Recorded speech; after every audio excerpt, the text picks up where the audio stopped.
Hello friends, राज online classes के YouTube channel पर आपका हार्दिक स्वागत है। साथियों, हम बात करने वाले हैं हिमालय की उत्पत्ति से संबंधित सिद्धांत, यानी कौन कौन से विद्वान थे जिन्होंने हिमालय की उत्पत्ति से संबंधित सिद्धांत दिए थे।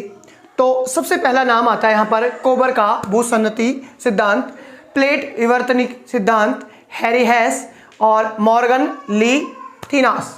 और एक आता है भूसन्नति सिद्धांत। पहला जो आता है भूसन्नति सिद्धांत किसका था?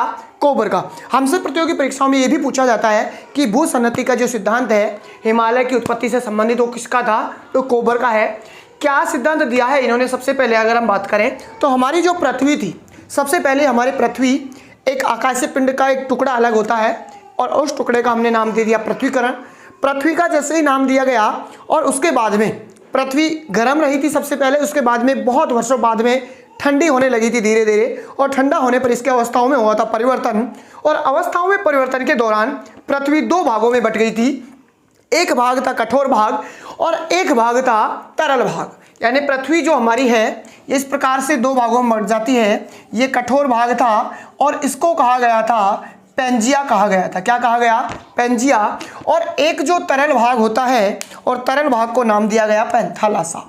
तरल भाग को नाम दिया गया पैंथालासा कहा गया था। इस प्रकार से पैंथालासा ये तरल भाग और इसका नाम है पैंथालासा। दो भागों में बंटने के बाद में हमारा जो कठोर भाग है पेंजिया कहलाया और तरल भाग वो क्या कहलाया? पैंथालासा कहलाया। आगे चलते हम तो पेंजिया जो है 7 भागों में विभाजित होता है, यानी 7 महाद्वीप बनते हैं जो वर्तमान में हमारे 7 महाद्वीप हैं। और पैंथालासा से 4 महासागर बनते हैं जो वर्तमान में हमारे 4 महासागर हैं। तो इस प्रकार से ये जो पेंजिया है, पेंजिया 7 महाद्वीपों को बनने की जो प्रक्रिया है उसकी अगर हम बात करें तो इस पेंजिया भाग में मध्य भाग से दशा होने के कारण यहाँ पर नदियों का पानी आकर इकट्ठा होने लगा और इस भाग में इकट्ठा होने के कारण एक दिन बहुत बड़ी जल राशि के रूप में पानी इकट्ठा हुआ था। और बहुत बड़ी जल राशि इकट्ठा होने के कारण और इसको नाम दे दिया टेथिस सागर। यानी ये जो पेंजिया है इसके मध्य भाग में क्या बन गया? टेथिस सागर बन गया। और इस पेंजिया को टेथिस सागर के द्वारा कितने भागों में बांट दिया गया? 2 भागों में विभाजित कर दिया गया। इस पेंजिया का जो उत्तरी भाग था वो कहलाता है अंगारा लैंड या लोरेंसिया कहलाता है, जबकि इसी पेंजिया का दक्षिणी भाग कहलाता है गोंडवाना लैंड। इस प्रकार से ये पेंजिया 2 भागों में विभाजित हो जाता है।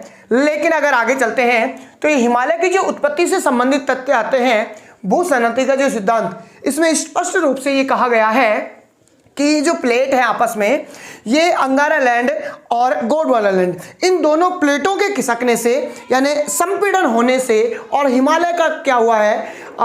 उत्पत्ति हुई है। हिमालय की उत्पत्ति यानी जो प्लेट हैं इन प्लेटों के संपीड़न होने से, पास आने से और हिमालय की क्या हुई है? उत्पत्ति हुई है। लेकिन किस प्रकार से यह उत्पत्ति मानी जाती है इसको थोड़ा सा हम बात करते हैं कि जैसे ये अंगारा लैंड और ये है गोंडवाना लैंड और मध्य भाग में ये है ओरोजन, यानी ये जो टेथिस सागर है इसका भाग है। लेकिन क्या होता है इसमें धीरे धीरे नदियों का पानी आने से जो मध्य भाग में अवसाद जमा हो जाता है, इसमें पैंदे में ये जो इसका पैंदा है और इसमें अवसाद जमा हो जाता है। तो धीरे धीरे क्या होता है, यही अवसाद होने के कारण धीरे धीरे नीचे धसा हुआ जाता है। ये क्षेत्र नीचे धसा हो जाता है। इसमें ये जो अवसाद है ये नीचे बैठता जाता है और नीचे बैठने के कारण ये अंगारा लैंड और ये गोंडवाना लैंड, जैसे ये भाग नीचे जाएगा इन दोनों में संपीड़न होता है। दोनों में क्या होता है? संपीड़न, यानी पास पास आने लगते हैं। और जैसे इनमें संपीड़न की क्रिया होती है तो ये जो अवसाद है यानी ये अवसाद वाला भाग है, संपीड़न होने पर और ये ऊपर की ओर उठता है और ऊपर की ओर उठने के कारण किसका निर्माण होता है? हिमालय का निर्माण होता है, यहाँ हिमालय की उत्पत्ति।